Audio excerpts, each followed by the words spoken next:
There is a reason why some things and some people are never discounted. Why certain names make rooms fall silent. Why some individuals command attention without ever raising their voices. These are not accidents of birth or moments of luck. They are the deliberate outcomes of internal alignment, of understanding one's worth, guarding one's energy, and moving through the world with intentionality. To carry yourself like a luxury brand is not about external displays of wealth.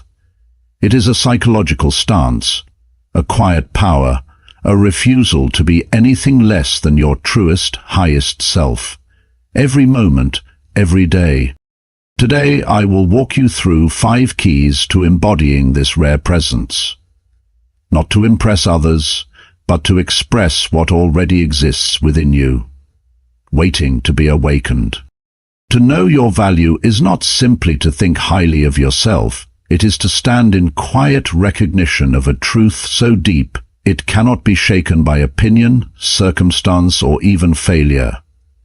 It is to remember that your existence is not random, that your essence carries weight, meaning, and potential that no one else can replicate. In a world that is constantly trying to define you, by numbers, by roles, by likes and titles, you must resist the temptation to shrink into those narrow frames. You are not here to fit in, you are here to be whole. Luxury does not explain itself, it does not shout its presence, nor does it compete in chaos. It simply is. Its confidence lies not in the noise it makes, but in the depth of its substance. And so it must be with you. If you walk into a room unsure of your value, you will find yourself bending to try to earn approval that was never meant to be currency in the first place. But when you walk in knowing that your presence is a gift, not a request, you carry an invisible armor, one that commands respect without needing to demand it. The most expensive things are not the loudest. A handcrafted watch ticking in silence has more power than a plastic toy that sings. True worth doesn't chase attention, it draws it. The same applies to you. When you live from a place of knowing who you are, you do not need to convince anyone. People may misunderstand you. They may underestimate you. Let them. Their misjudgment is not your concern. It is their limitation. Oprah Winfrey's story illustrates this truth with clarity. When she began her career, she was told she wasn't fit for television, that she didn't look the part, that she didn't have the voice. The mold of the industry did not recognize her. But instead of breaking herself to fit into it, she built her own path. She didn't shout, she didn't argue, she simply became undeniable. Her presence spoke for her, and what was once seen as a disadvantage, her vulnerability, her authenticity, became the very qualities that redefine the meaning of influence. That is the power of self-worth. Not the noise of reaction, but the stillness of being. To truly know your value, you must also be willing to lose what does not recognize it. This is not easy. Sometimes you will have to walk away from people you love, jobs you've invested in, or opportunities that glitter but don't honor your truth. It will feel like a sacrifice, but it is actually self-preservation. What you walk away from is not the loss. The real loss is who you would become if you stayed. There is nothing noble about making yourself small so others feel comfortable. You are not responsible for their insecurity. You are responsible for your own growth. Knowing your worth is not arrogance. It is rooted in humility because it requires deep introspection. It asks you to look within and see not just your light, but also your wounds, and love yourself anyway. To know your value is not to inflate your ego, but to affirm your essence. You begin to live not for applause, but for alignment, not for attention, but for authenticity. And perhaps most importantly, when you know your value, you begin to see it in others too. You no longer need to compete, because you understand that each soul carries its own unique imprint. You become generous with praise, firm with boundaries, and free from the prison of comparison. The success of others does not threaten you, it inspires you, because you no longer see life as a hierarchy, but as a vast landscape where everyone has a place. So if ever you find yourself doubting your worth, remember this: the stars don't shine by seeking permission, they shine because that is what they were made to do. And so were you. You are not here to be explained, you are here to be experienced. Let your energy, your truth, your quiet confidence speak in ways words never can. And above all, never apologize for who you are when you are being honest, kind, and whole. That is your true luxury, and it cannot be discounted. In a world that constantly demands more access, more presence, more availability, there lies a deep and often forgotten truth. What is rare becomes sacred. What is overexposed becomes ordinary. And what is given too freely is too easily taken for granted. You are no exception to this law. If you are constantly offering your time, your attention, your emotional labor to everything and everyone that asks, you will begin to feel an erosion within, a quiet emptiness. A sense that something vital is leaking from your soul. That is not because you are not enough. It is because you are not choosing carefully enough where to place your energy. To become someone of value, you must understand that your energy is currency, and just like any precious resource, its value depends on its scarcity and its purpose. You cannot be everywhere and mean something. You cannot say yes to all things and still have a powerful no. When you give yourself indiscriminately, you send the message not just to others, but to yourself, that your presence is cheap, your time is expendable, and your essence is easily accessed. But when you become selective, when you guard your inner space like the sacred ground it is, a transformation occurs. You are no longer at the mercy of the world. You begin to shape the world around you. There is a story, deceptively simple but profoundly true. A man once stood in the middle of a crowded market and offered a string of beautiful pearls for free. People walked past him with little interest. Some glanced, some scoffed, but most simply ignored. The next day he placed those same pearls behind a velvet rope in a glass case with a high price tag, and suddenly a line formed. People came with curiosity, admiration, even reverence. But what changed? Not the pearls. The pearls were the same. What changed was the context, the message of value. When something is given too easily, it's assumed to be unworthy. When it is protected, positioned, and limited, it commands a different kind of respect. And so it is with you. If you offer yourself without boundaries, you train people to expect you without effort. They begin to assume you will always answer, always fix, always show up, even at the cost of your own well-being. And over time, you lose the power to surprise, to influence, to truly matter. Because what is always available is rarely appreciated, and what is rare is remembered. Being selective with your energy does not mean being cold, it means being conscious. It means understanding the difference between generosity and self-sacrifice.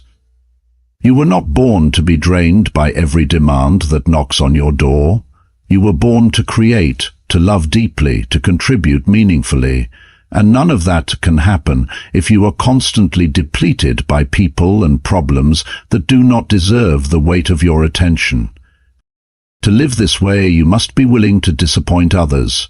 You must be willing to say no without long explanations, to exit conversations that go nowhere, to walk away from relationships that consume more than they contribute.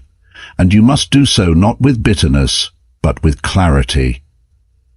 You are not judging them, you are protecting your fire, and when you protect your fire, it grows brighter, not just for you, but for those who truly need your warmth. The world will not give you permission to do this. In fact, it will resist it. It will call you selfish, arrogant, distant.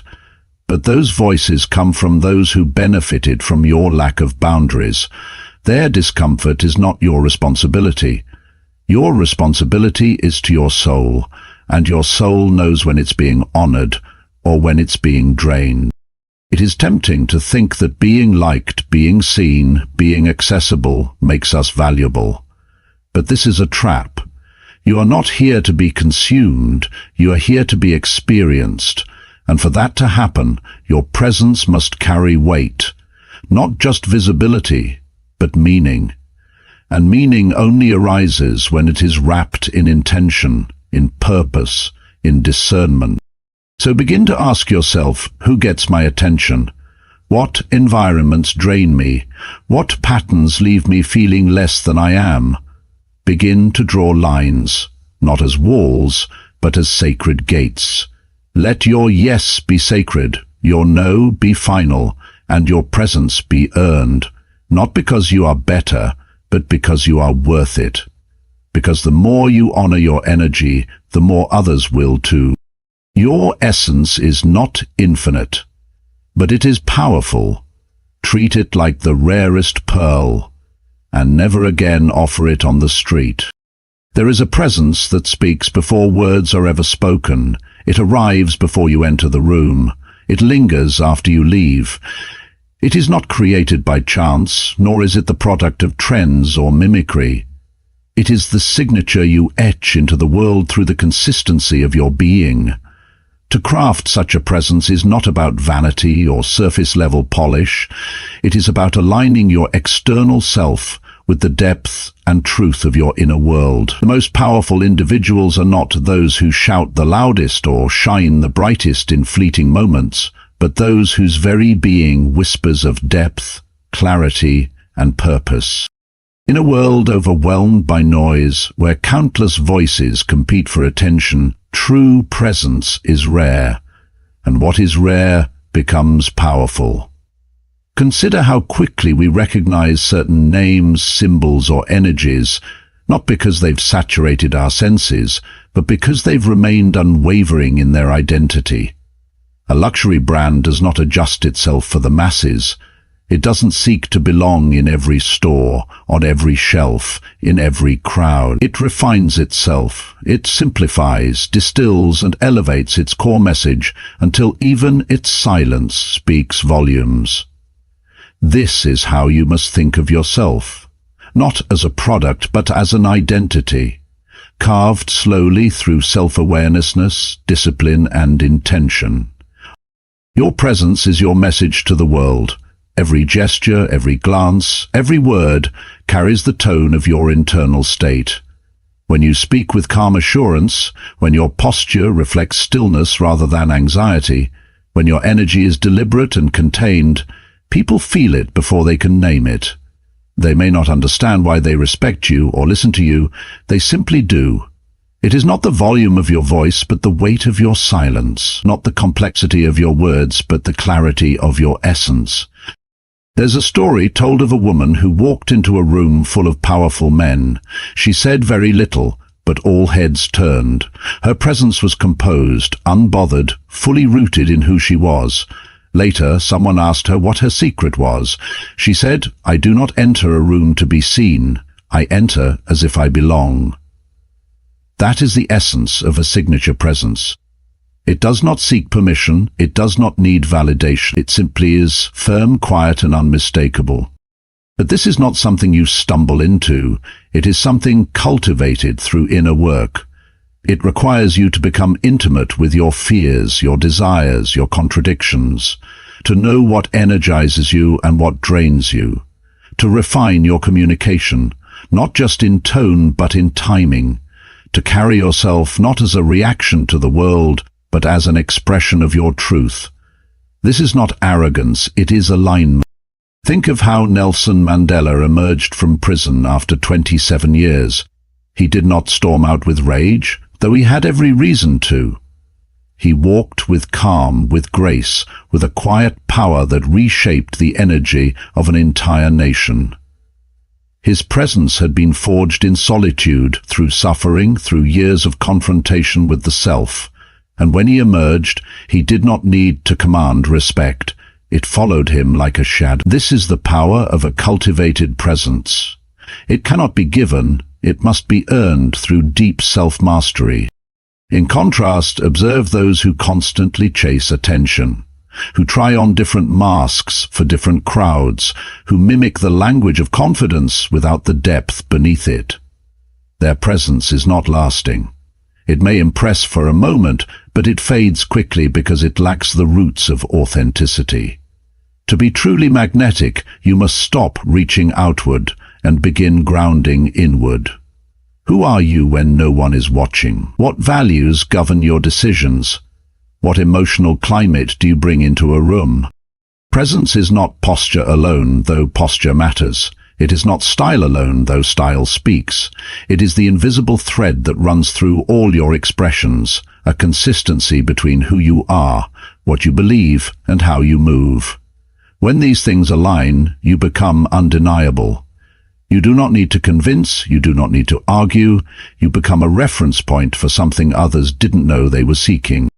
In an age of imitation, to be original is to be powerful, but originality is not loud, it is not shocking, it is quiet certainty in one's essence.